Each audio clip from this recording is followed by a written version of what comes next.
এই বিষয়ে কিন্তু মুক্তাও যাবে না, আমিও তাই জানি। আমি বললাম যে এরকম হবো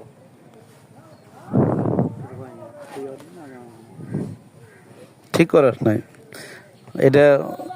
তোর সাথে শিমুলের সাথে আমার একবারে সম্পর্কের ভিতরে বিন্দু পরিমাণ ঘাটতি থাকবো না, কিন্তু আমি এই বেইমানিটা মনে হারার পাবো না তোর দুই ভাইয়ের।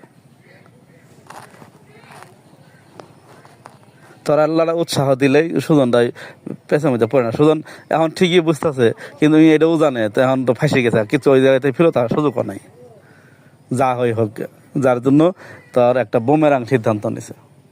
শিমুল কিভাবে কয় যে আসো প্রয়োজন আমার রুমটাই ছেড়ে দেবো।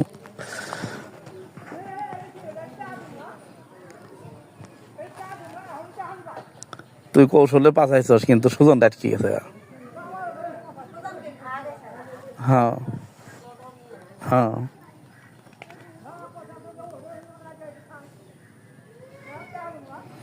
এখন আবার খুঁজও নিস না, আল্লাহ খোঁজ তো নিবি। ভাগ্নে সমবয়সী ভাগ্নে হিসেবে বন্ধু ফাঁসাই যে দিলি, তাহলে খোঁজ খবর নিবি না যে ভাগ্নে কি অবস্থা। আমি দিব এরা ফাঁসাই দিয়ে ফোন দিব ওকে। তোরা যতই না করগা, আমি তো আজীবন মনে হারার পাবো না। আমার কথার সাথে ধর তোর 100% মিল নাই, 50% হলো তো মিল আছে। এটা কি অস্বীকার যাবে? 50% দরকার নাই, 10%।